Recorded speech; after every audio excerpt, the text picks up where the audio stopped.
দেখা যাচ্ছে না, বলুন। সারা বাংলায় যে কালচার হেরিটেজ মাননীয় মুখ্যমন্ত্রী মমতা বন্দ্যোপাধ্যায় যেভাবে বাঁচিয়ে রেখেছে লোগোতল বলুন। এবং আপনারা জানেন প্রত্যেক প্রদেশে মানে যারা অল ওভার ইন্ডিয়ায় প্রত্যেক জাতের মানুষ যারা আছে তারা কিন্তু এই বাংলায় বসবাস করে এবং প্রত্যেকটা উৎসব বলুন প্রত্যেকটা কর্মসূচি বলুন একসাথে সুন্দরভাবে পালন করা হয়।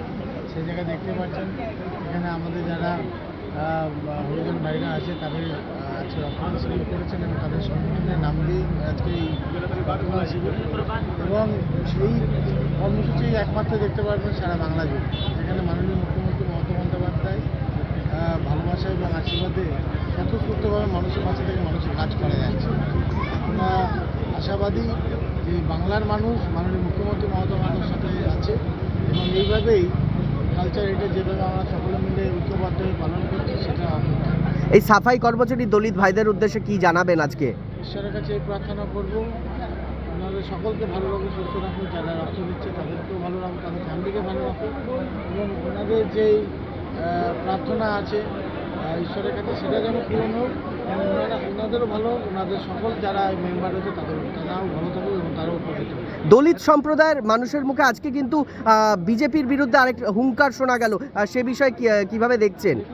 বেসিক্যালি 2014 থেকে 2024 পর্যন্ত যা যা প্রতিশ্রুতি সেন্ট্রাল গভর্নমেন্ট রেখেছে সেগুলো কিন্তু সাধারণ মানুষ গরিব মানুষের কোনো রকম উপকৃত হচ্ছে না এবং যারা আমাদের হরিজন ভাইরা রয়েছে শিডিউল ট্রাইব যারা রয়েছে তাদেরও যে খুব একটা বেশি কিছু প্রজেক্ট রয়েছে বা তাদেরও বেশি কিছু স্কিম রয়েছে যেখানে তারা লাভবান হচ্ছে।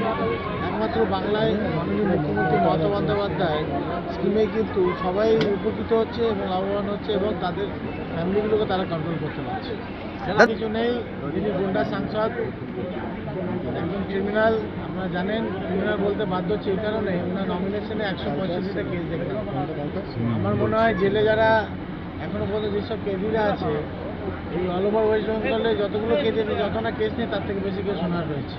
আগামীকাল থেকে নিয়ে মার্ডার থেকে নিয়ে অনেক কিছু অভিযোগ রয়েছে, কেস রয়েছে, সব আইপিসি ধারা রয়েছে।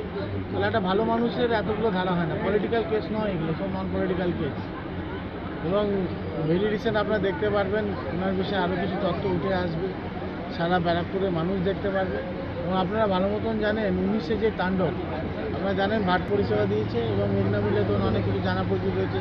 উনি যদি 5 বছরে ভালো কাজই করে থাকতেন তাহলে হয়তো প্রধানমন্ত্রীকে আসতে হতো। দাদা, আগামীকাল গুন্ডারাজ কেন বলছি এবং আপনারা দেখতে পাচ্ছেন গুন্ডারাজ চাই না, আমরা শান্তি চাই কেন বলছি দাদা, সব থেকে বড় উদাহরণ। তাহলে আমরা কালচারটাকে যেটা মাননীয় মুখ্যমন্ত্রী মমতা বন্দ্যোপাধ্যায় ধরে রাখতে চাইছে বাংলার যে কালচার। সুপ্রিমো আসছেন, কি বলবেন? দেখুন মাননীয় মুখ্যমন্ত্রী মমতা বন্দ্যোপাধ্যায় প্রত্যেকটাই লোকসভায় যাচ্ছেন এবং লোকসভায় গিয়ে মানুষকে একটা জিনিসই বোঝাচ্ছেন যেভাবে সেন্ট্রাল গভর্নমেন্ট সিএ লাগু করেছে, সিএ এখন কেন লাগু হবে বলুন তো? যারা এখানে অনেক সিনিয়ররা রয়েছে যারা ভোট দিয়ে সরকার পদে সরকার চেঞ্জ করে সরকার নিয়ে এসেছে, তো তাদেরকে এখন প্রমাণ দিতে হবে তারা এই দেশের নাগরিক না। তাহলে এইসব কেন হবে? তাহলে বাবা আম্বেদকর যে কনস্টিটিউশন রেডি করেছে ইন্ডিয়ার জন্য, যেই আপনার সিস্টেম আর ডেকোরাম তৈরি করা হয়েছে, যে রুলস অ্যান্ড রেগুলেশন তৈরি হয়েছে কান্ট্রির জন্য, তাহলে ইন্ডিপেন্ডেন্সে এতদিন পরে কেন সিএ লাগু হবে? তাহলে এগুলো তো মানুষকে বিভ্রান্ত করা হচ্ছে, মানুষকে ভয়ভীত করা হচ্ছে। যে এখানে আছে যে 70 বছর পুরনো দলিলে কাগজ দেখাতে পারবে যারা রেল অঞ্চলে বসবাস করছে, যারা রাখছে তারা কি 70 বছরের পুরনো দলিল বা যেসব ডকুমেন্টেশন চাইছে পারবে দেখাতে? কিন্তু এখন কেন? এটা আপনার ইন্ডিপেন্ডেন্স হলে আমার মনে হয় ভালো হতো। কিন্তু এত বছর পরে এই সিএ লাগু করাটা হলো মানুষকে এক জায়গায় করে দেওয়া। মানে উনি সারা দেশ বিদেশ ঘুরেছে, আমার মনে হয় চায়নাটা ওনার বেশি ভালো লেগেছে, এই জন্য উনি